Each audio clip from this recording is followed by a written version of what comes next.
Hemos venido estudiando desde la semana pasada la carta de Pablo a los Efesios. Y en este pasaje vamos a estudiar la primera de dos oraciones que Pablo hace en favor de la iglesia. Y en esta oración, Pablo la divide en dos secciones. La primera es una oración de acción de gracias y la segunda es una oración de intercesión por la iglesia. Observa el versículo 15. Dice la Nueva Traducción Viviente: desde que me enteré de su profunda fe en el Señor Jesús y del amor que tienen por el pueblo de Dios, en todas partes no he dejado de dar gracias a Dios por ustedes. Pablo elogia a los cristianos por su fe en el Señor Jesús y por el amor que tienen por los demás. Los elogia porque su fe en el Señor, porque su amor en los demás es algo que se notaba. Pablo dice que él escuchó acerca de ellos y el testimonio que escuchó de ellos le dio testimonio a Pablo de que ellos realmente confiaban en el Señor, tenían fe en el Señor, pero que también tenían amor por los demás. Esto nos deja ver que aparentemente la fe es algo que se nota. La fe es algo que se oye. Pablo tenía tiempo ya que había partido de la iglesia de Éfeso, ya no estaba con ellos, pero él escuchó acerca de ellos y escuchó algo en el testimonio de esta iglesia que notaba que ellos tenían fe en el Señor. Si Pablo ahora en este tiempo escuchara noticias acerca de avivamiento de amor, si escuchara acerca de Abba, ¿qué diría Pablo de nosotros? ¿Qué diría de nuestro testimonio? Nuestro testimonio, nuestras acciones darían testimonio de nuestra fe en el Señor o no lo daría. Nuestras acciones darían testimonio de que nosotros amamos a Dios. Pero el testimonio que Pablo elogia en este verso hacia la iglesia de Éfeso no solo se limita a su fe en el Señor, sino a su amor por otros cristianos. Parece que estos dos aspectos son inseparables.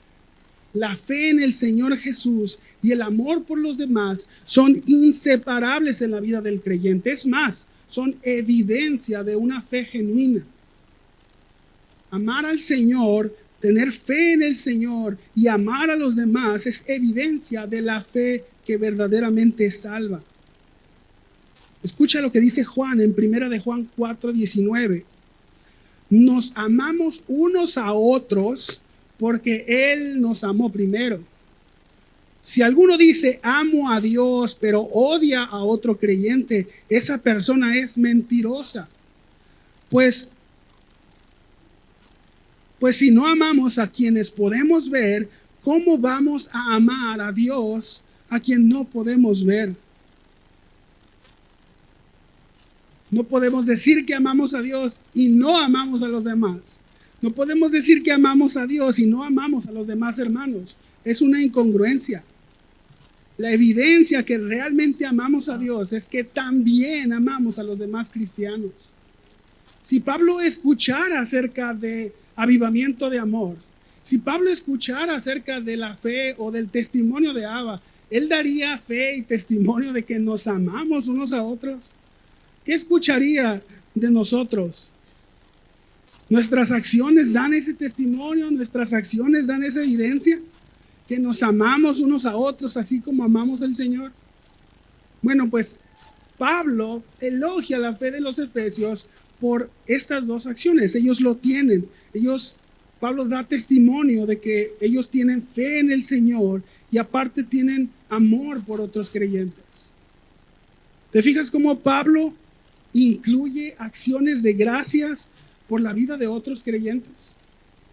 Pablo da gracias por la vida de otros cristianos. En tus oraciones, ¿das gracias por la vida de otros cristianos? O están tan llenas de peticiones tus oraciones que no hay tiempo para darle gracias a Dios por otros hermanos. Pablo no estaba en una posición muy cómoda. Se dice que Pablo escribió su carta mientras estaba en prisión. En el capítulo 3, Pablo se refiere a sí mismo como prisionero de Cristo. La tradición dice que Pablo le escribió la carta a los Efesios cuando estaba en Roma en un arresto domiciliario. Pablo evidentemente tenía muchas cosas que pedirle a Dios. Tenía muchas necesidades.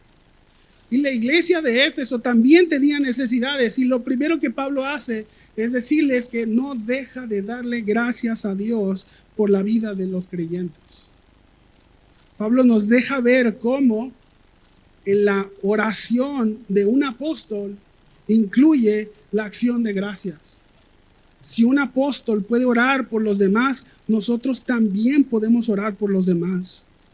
Pablo no dejó de darle gracias a Dios por los demás creyentes. Pero además de dar gracias, Pablo hace una oración de intercesión por los demás. Observa el versículo 16. Dice Pablo, dice que los menciona en sus oraciones, mencionándolos en mis oraciones. La Nueva Traducción Viviente lo dice así: los recuerdo constantemente en mis oraciones. Orar por alguien más es una situación, yo creo que en la que todos hemos estado alguna vez.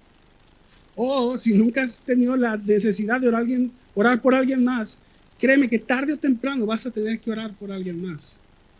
Es algo muy común y eso va a pasar más tarde que temprano. Ahora, muchas veces no sabemos qué decir. ¿Qué voy a orar por alguien más? Sobre todo por alguien que no conozco. ¿Qué puedo orar? ¿Por qué puedo interceder? Bueno, quiero darte una idea del corazón de una oración de intercesión. Si vemos la enseñanza de Jesús en Mateo capítulo 6, Jesús está enseñando acerca de la preocupación por las necesidades básicas. La preocupación de las personas que tienen, la preocupación que tienen las personas por conseguir sus necesidades básicas. Jesús dice comer, beber, vestir. En ese contexto, Jesús dice lo siguiente, Mateo 6:32, porque los gentiles buscan ansiosamente todas estas cosas.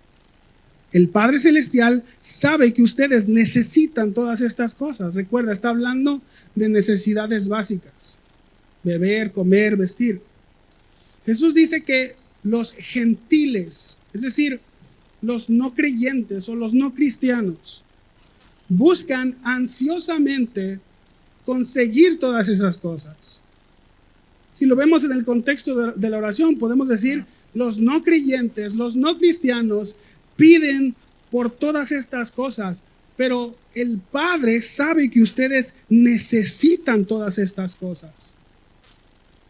Jesús dice, pero ustedes busquen primero su reino y su justicia, y todas estas cosas les serán añadidas.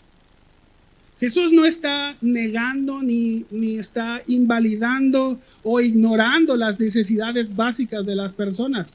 Jesús las valida. Jesús entiende que son necesidades porque dice que el Padre sabe que las necesita. El Padre es consciente de nuestras necesidades. Lo que Jesús dice es que enfoquemos nuestra búsqueda y nuestra preocupación. Que nos enfoquemos en buscar primeramente el reino de Dios y su justicia. Y el Padre que sabe que necesitamos todas estas cosas, Él las va a añadir. Que nuestra oración entonces gire en torno a nuestras necesidades espirituales antes que nuestras necesidades materiales. Que el eje de nuestra oración sea lo espiritual, que gire hacia lo espiritual. Esto no significa que no podemos pedir o que no debemos pedir por necesidades materiales, por necesidades físicas o emocionales. Pero debemos entender que el eje de nuestra oración debe girar sobre el eje del reino de Dios y su justicia. que nuestra oración gire en torno a las cosas que realmente importan. El pastor Alistair Begg escribe lo siguiente: todo puede ser llevado a Dios, pero siempre debemos llevar ante Dios las cosas que más importan. Podemos pedir por todo, podemos pedir por cualquier cosa, pero debemos priorizar las cosas realmente importantes. Jesús dice que lo primero que tenemos que buscar es el reino de Dios y su justicia. Bueno, Pablo, su oración de intercesión va girando en torno a lo espiritual. Ciertamente pudieron haber tenido muchas necesidades básicas la iglesia en Éfeso. La iglesia de los alrededores pudiese estar pasando por momentos de dificultad, por momentos de persecución. Pablo no ora por necesidades materiales, no ora porque no les falte trabajo, no ora porque porque no les falte el alimento. Pablo ora y se enfoca en otras necesidades. La oración de intercesión de Pablo, las peticiones que hace Pablo son dos. La primera es que puedan conocer más a Dios. Pablo quiere que los cristianos conozcan más a Dios. Y la segunda petición que hace es que los cristianos puedan reconocer lo que Dios ha hecho por ellos. Vamos a verlo. Observa ahí el versículo 17. Pablo ora por que los creyentes conozcan más a Dios. Pablo ora por conocimiento. Mira lo que dice: pido que el Dios de nuestro Señor Jesucristo, el Padre de gloria, les dé espíritu de sabiduría y de revelación en un mejor conocimiento de Él. La Nueva Traducción Viviente dice que la petición es para que crezcan en el conocimiento de Dios. La versión Dios habla hoy dice que la petición es para que puedan conocerlo verdaderamente. Lo que más necesitamos es a Dios.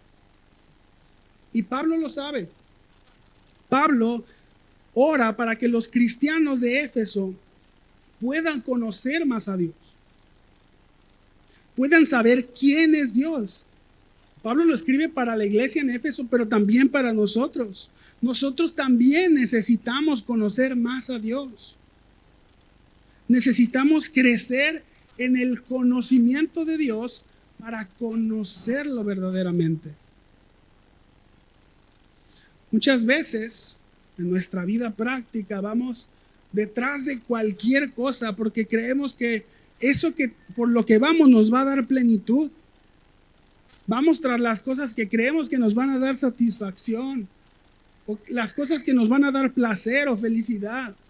Vamos tras las cosas que nos dan seguridad o estabilidad. Corremos tras esas cosas porque no conocemos a Dios. No conocemos la plenitud, la satisfacción, la felicidad que hay en Él, la seguridad, la estabilidad y el placer que podemos encontrar en Dios. Lo triste es que no lo conocemos porque no lo buscamos. Lo que sabemos de Dios muchas veces es lo que nos han contado acerca de Él. No lo conocemos porque no tenemos relación con Dios. La teología de muchos, y por teología me refiero al conocimiento que tienen de Dios. La teología de muchos se basa en canciones, o en testimonios, o en predicaciones, o en videos en YouTube, o en TikToks, o Reels de Instagram. La realidad es que a Dios lo conocemos teniendo intimidad con Él. La metáfora que la Biblia utiliza para describir el tipo de relación que Dios quiere con su pueblo es el matrimonio. A Dios le conocemos en intimidad con Él, pero el tipo de intimidad que crece entre los esposos. No esa intimidad o de esas relaciones inmaduras que quieren saltarse de etapas rápidamente. Lucas Magnin escribe en uno de sus libros que si una vez por semana necesitamos arreglarnos interna y externamente para encontrarnos con Dios, quizás no estamos compartiendo el mismo techo con Él. Si tenemos que prepararnos para tener un encuentro con Dios el fin de semana, quizá no tenemos una relación con Él. A lo mejor nuestra relación se parece más a una aventura que a un matrimonio. Para conocer a Dios necesitamos tener intimidad con Él, tener relación con Él. Conocer a Dios es saber que Él es un creador y que sustenta todo y a todos. Conocer a Dios es saber que Él es un Padre amoroso, que Él es lento para reprender y que Él es rápido para bendecir. Conocer a Dios es saber que Él entiende nuestras necesidades, que Él responde nuestras oraciones. Y como lo vimos en los versos pasados, el domingo pasado, conocer a Dios es saber que Él nos eligió, Él nos adoptó, Él nos aseguró un destino, Él nos ha perdonado y nos envió a su Espíritu Santo y lo hizo solamente porque nos ama. Observa lo que dice el verso 17 otra vez. Pido que el Dios de nuestro Señor Jesucristo, el Padre de gloria, les dé espíritu de sabiduría y de revelación. Dice Pablo, pido que les dé. Conocer a Dios no es algo que podemos hacer solos. Conocer a Dios es algo que viene de Él. Así como un ciego no se puede curar a sí mismo, conocer a Dios no lo podemos hacer por nosotros mismos. Eso es algo que Dios nos da. Dios nos da la capacidad de conocerlo.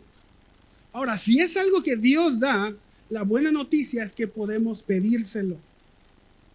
Podemos pedirle a Dios que Él nos conceda conocerlo más. Que Él nos conceda espíritu de sabiduría y de revelación en un mejor conocimiento de Él. Es lo que Pablo pide para los efesios. Pablo pide a Dios que ellos puedan conocer más a Dios. Pero Pablo hace una segunda petición. En la oración de Pablo hace una oración de acción de gracias y hace una oración de intercesión. Cuando intercede por que conozcan más a Dios, pero también intercede para que los cristianos puedan reconocer lo que Dios ya les ha dado. Observa el versículo 18. Mi oración es que los ojos de su corazón les sean iluminados. Pablo ora para que los ojos del corazón se abran totalmente y se enfoquen bien. Pablo ora para que los efesios sean iluminados para que puedan ver correctamente, para que puedan ver bien. Ahora, ¿qué es lo que Pablo quiere que los cristianos vean bien?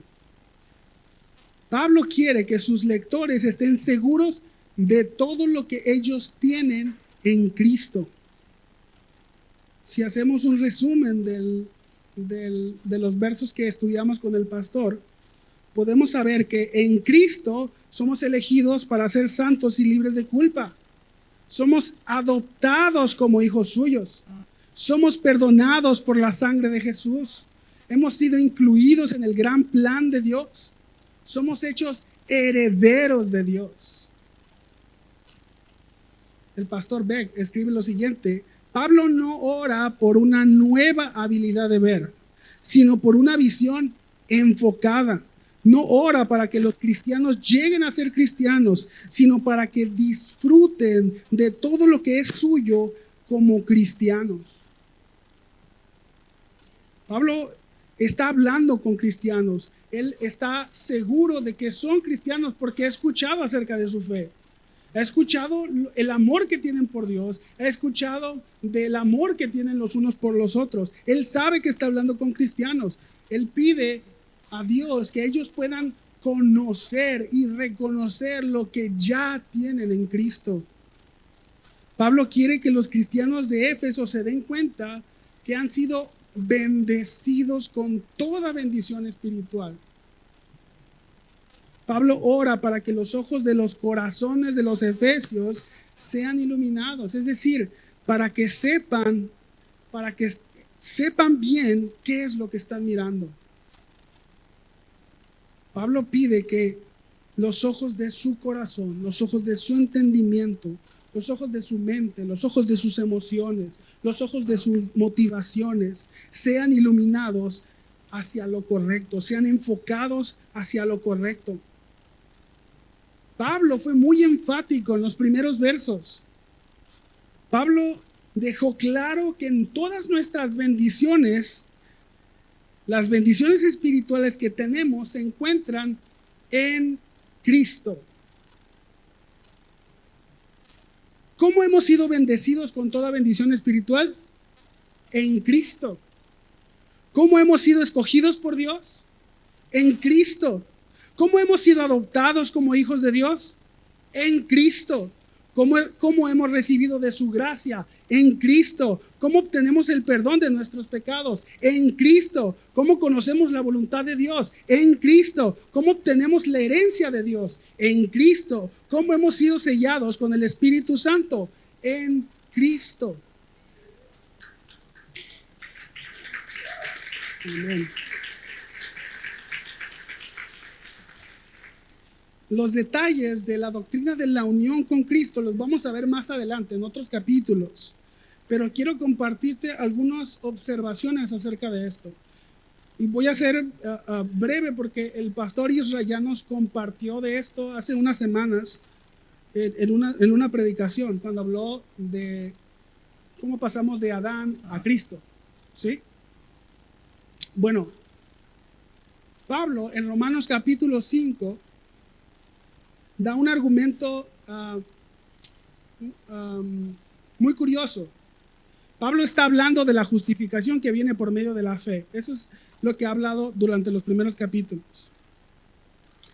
Entonces, en el capítulo 5, a la mitad, Pablo habla acerca de Adán. Este verso lo estudiamos en la mañana en el grupo de Romanos, así que si hay alguien que vino al grupo de Romanos, se hace el sorprendido. Pablo habla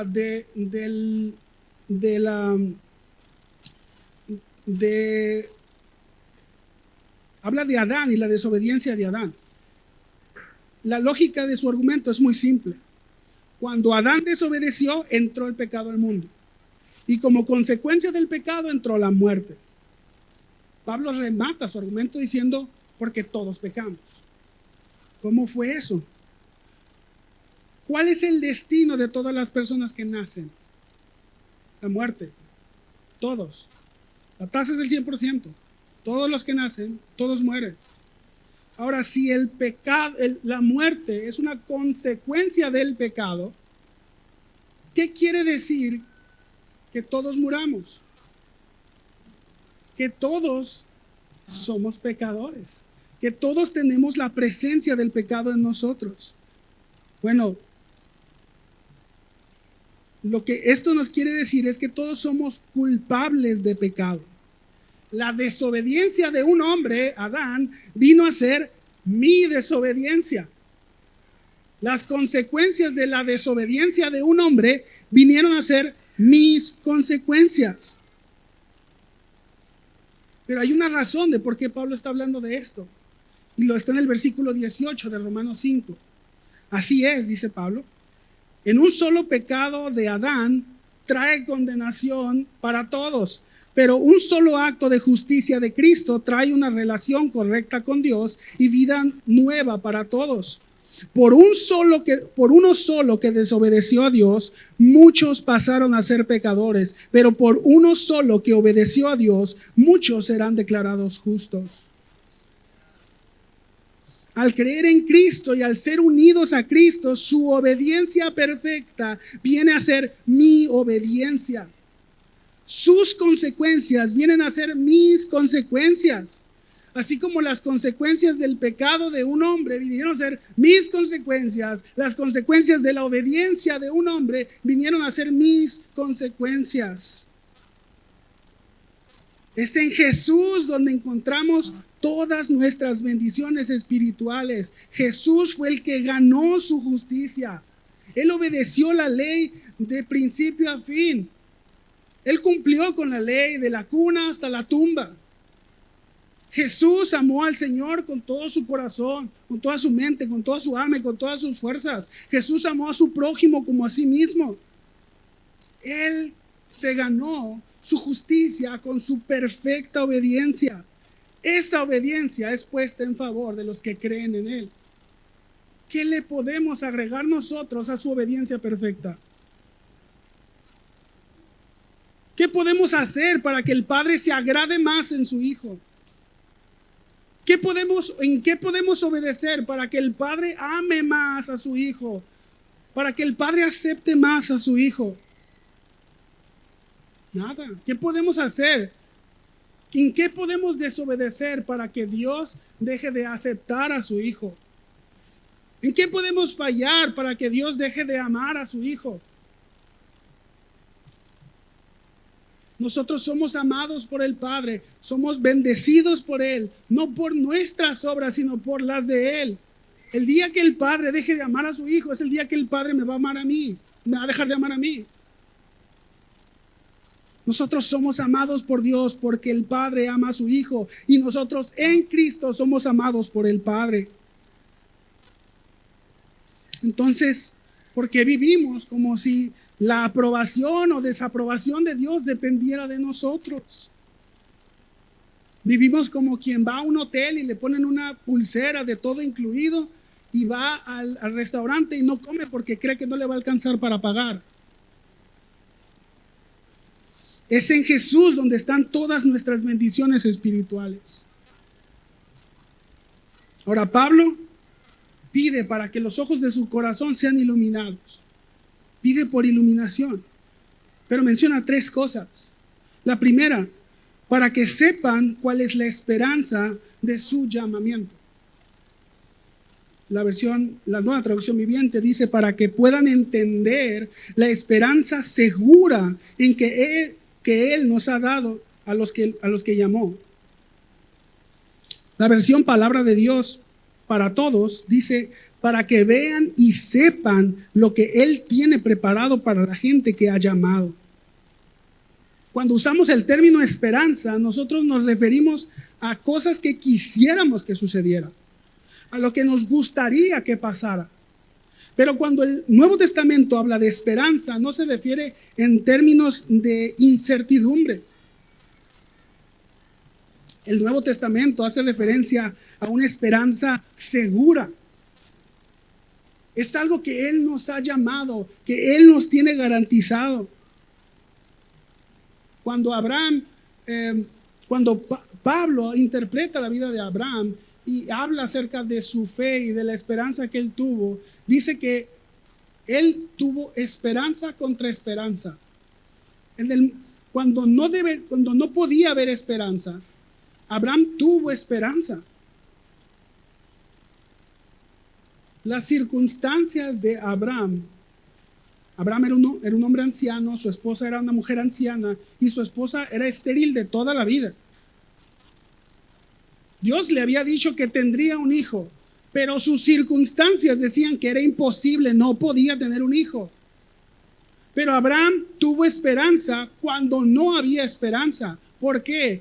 Dice el versículo 18, porque Abraham había creído que llegaría a ser padre de muchas naciones.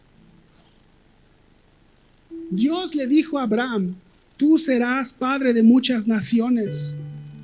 La esperanza de Abraham no se sostuvo de su interpretación de la realidad. La esperanza de Abraham se sostuvo de la interpretación que Dios hizo de la realidad. Dios dijo que tendría descendencia y Abraham lo creyó y tuvo esperanza cuando no había esperanza. Pablo ora para que los creyentes sepan de su esperanza. Pablo va a desarrollar este tema más adelante en el capítulo 4 acerca de la esperanza, pero podemos ver que la esperanza que hemos sido llamados es que seremos como Cristo. Escucha lo que dice Juan en 1 de Juan 3. Queridos amigos, ya somos hijos de Dios, pero Él todavía no nos ha mostrado lo que seremos cuando Cristo venga. Pero sí sabemos que seremos como Él porque lo veremos tal como Él es. Juan dice que todavía no somos lo que vamos a llegar a ser. Este mundo, este cuerpo, no lo es todo. Jesús vino y Él regresó al Padre, pero prometió que regresaría y prometió que seremos como Él, que nos llevaría con Él.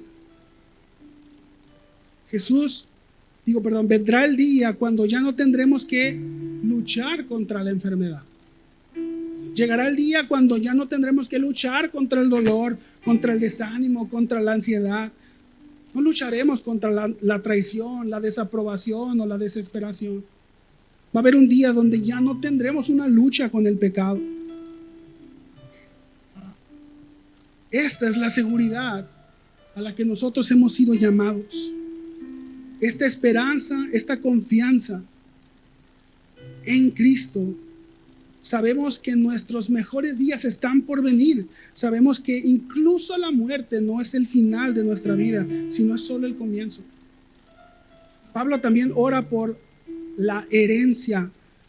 Él quiere que sepan cuáles son las riquezas de la gloria en su herencia de los santos. Dice el versículo 18. Los comentaristas no se ponen de acuerdo en lo que realmente significa. Unos dicen que la herencia es Dios. Nosotros tenemos herencia en Dios. Otros dicen que nosotros somos la herencia de Dios. Parece que estos dos conceptos no son excluyentes del uno del otro. Podemos verlo como dos caras de una misma moneda. La versión Palabra de Dios para Todos, la Biblia, la palabra, lo interpreta así. Qué inmensa es la gloria que ofrece en herencia a su pueblo. Nosotros tenemos una herencia segura. Dios se ha comprometido a dárnosla y nos ha dado a su Espíritu Santo como garantía. Dios promete heredarnos su inmensa gloria. La gloria de Dios es la suma de todo lo que Dios es. Y la gloria de Dios se revela en la persona de Cristo.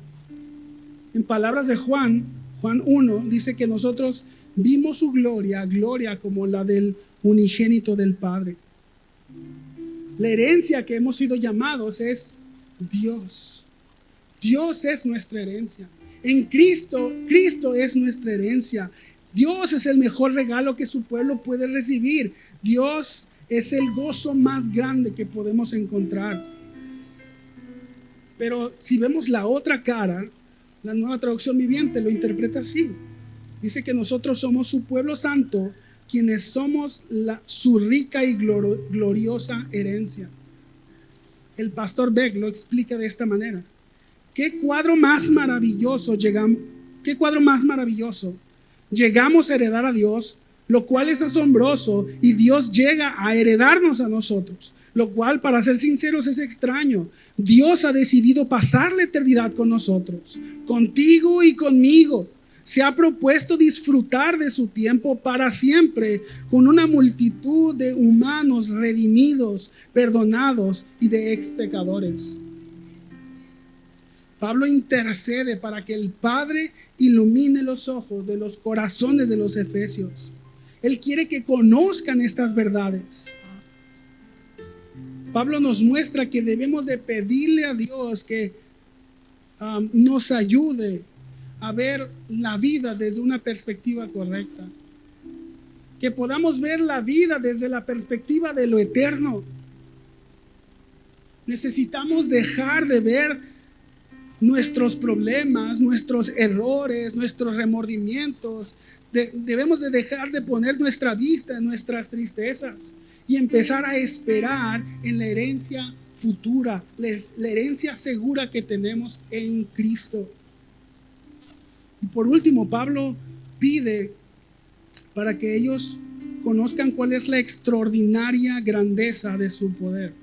Me gusta la Reina Valera como dice, la supereminente grandeza de su poder. Dice que la grandeza de su poder para con nosotros los que creemos conforme a la eficacia de la fuerza de su poder. Pablo presenta 3 argumentos acerca de ese poder: la resurrección, la exaltación de Jesús al cielo y el dominio que Jesús tiene.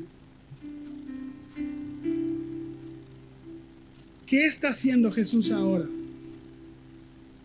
¿En dónde está Jesús? Observa el versículo 21. Está muy por encima de todo principado, autoridad, poder, dominio y de todo nombre que se nombra, no solo en este siglo, sino también en el venidero, y todo lo sometió bajo sus pies, y a él lo dio por cabeza sobre todas las cosas a la iglesia, la cual es su cuerpo, la plenitud de aquel que lo llena todo en todo. Jesús en este momento está a la diestra del Padre, gobernando el universo. Jesús está sosteniendo el universo, dirigiendo el universo. Lo asombroso es que Él ha prometido que mientras gobierna, Él trabaja para que todas las cosas cooperen para el bien de los que le aman. Esta es la base de la seguridad de los cristianos, que Cristo está gobernando por sobre todas las cosas. Cristo está gobernando sobre nuestro sufrimiento, sobre nuestros desastres, sobre nuestros fallos, sobre nuestros errores. Jesús nunca ha dejado de gobernar. Jesús no ha dejado de gobernar incluso cuando te ofendieron. Jesús no ha dejado de gobernar incluso cuando te dañaron. Jesús nunca ha dejado de gobernar. Y Él ha prometido que Él hará que todas las cosas, incluso esas cosas que duelen, ayuden y cooperen para el bien de los que le aman. Y porque Él sigue gobernando, podemos tener certeza que incluso el sufrimiento y el dolor sirve para el bien de los que le aman, porque Él tiene el poder para hacerlo. Entonces, conocer el poder y la autoridad de Cristo es la respuesta para nuestros miedos. Cuando la debilidad o la realidad o los ataques externos invadan nuestro cuerpo, nuestra mente, podemos descansar en que Cristo tiene el poder y Jesús tiene la autoridad. Puede que no comprendamos todo el tiempo lo que Jesús está haciendo. En un momento dado, quizá no entendemos lo que Dios está obrando, pero nos inclinamos ante su gobierno y ante su autoridad. Confiamos en que Él tiene poder, en que Él es poderoso y que incluso Él nos guiará y nos capacitará en medio de cualquier circunstancia. Para concluir, esta es la primera de 2 oraciones que Pablo incluye en la carta a los Efesios. Vemos que en la primera parte Pablo da gracias, eleva una acción de gracias por los cristianos. En la segunda, Pablo intercede por los creyentes. Pablo intercede para que ellos le conozcan más a Dios.